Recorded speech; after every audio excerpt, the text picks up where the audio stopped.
Hello viewers, আসসালামু আলাইকুম। Rufus daily কুকিংয়ে আপনাদের স্বাগতম। বিকেল আসলে আমাদের অনেকের ভাজা পোড়া খেতে ইচ্ছে করে, আর এটি যদি শুধু একটি আলু দিয়ে তৈরি করে নেওয়া যায় তাহলে তো অনেক মজারই হয়। আজকে আমি এমনই একটি রেসিপি আপনাদের সাথে শেয়ার করব, এটি একবার খেলে বারবার খেতে ইচ্ছে করবে এবং রেস্টুরেন্টে গিয়ে আপনাদের বাড়তি টাকা খরচ করার কোনো প্রয়োজন পড়বে না। আজকে আমি সহজ কিছু উপকরণ দিয়ে পটেটো স্ন্যাক্সটি তৈরি করে দেখাবো। পটেটো স্ন্যাক্স বা আলুর নাস্তা তৈরি করার জন্য আমি এখানে একটি বড় সাইজের আলু গ্রেট করে নিয়েছিলাম এবং এটিকে ধুয়ে আমি একটি ছাঁকনিতে পানিটা ঝারিয়ে নিয়েছিলাম। এখন আমি এটি একটি বাটিতে নিয়ে নিচ্ছি। এখন আমি এর ভিতরে দিয়ে দেব 1 বাটি পেঁয়াজ এবং 2টো কাঁচামরিচ একসাথে কুচো করে নিয়েছিলাম। এখন আমি এর ভিতরে দিয়ে দেবো 2 চা চামচ চালের গুঁড়ো। এখন দিয়ে দিব হাফ কাপ ময়দা,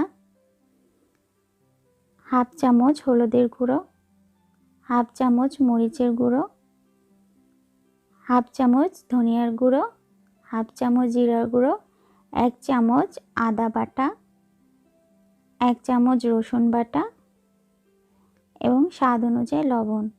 এখন আমি এটিকে হাতের সাহায্যে মেখে নিব। ভালো করে মাখা হয়ে গেলে এখন আমি এগুলোকে চপ করে নিব। আমি আপনাদের দেখিয়ে দিচ্ছি, হাতের সাহায্যে এভাবে করে চপগুলো তৈরি করে নিতে হবে। এভাবে করে আমি সবগুলো চপ রেডি করে নিব। এখন আমি এই চপগুলোকে তেলের ভিতরে ভেজে নিব। আমি একটি প্যানে তেল গরম করতে দিয়েছি। এখন আমি গরম তেলের ভিতরে সবগুলো চপ দিয়ে দিব। আমি এক পিঠ চপ 8 মিনিটের মতো করে ভেজে নিব। এক্ষেত্রে চুলার আঁচ লো ফ্লেমে রেখে দিতে হবে। 8 মিনিট পরে চলে আসলাম। এখন আমি চপগুলো উল্টে দিব। এক একটি করে চপ উল্টে দিতে হবে।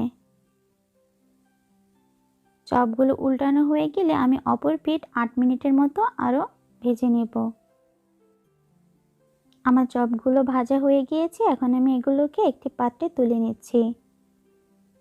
আমি চপগুলো সব তুলে আপনাদেরকে দেখিয়ে দিচ্ছি।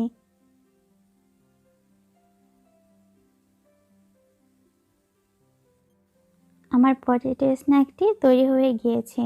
এটি যদি আপনারা বিকেলবেলা বন্ধুবান্ধব বা ফ্যামিলির সাথে শেয়ার করে নিতে পারেন তাহলে আড্ডাটি খুবই জমে উঠবে।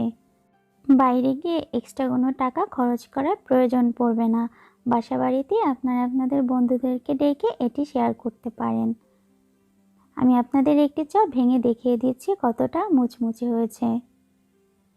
তো বন্ধুরা, যদি আমার ভিডিওটি আপনাদের ভালো লেগে থাকে তাহলে অবশ্যই আমার চ্যানেলটি সাবস্ক্রাইব করে পাশে থাকা বেল আইকনটি অলে প্রেস করে রাখবেন। আল্লাহ হাফেজ।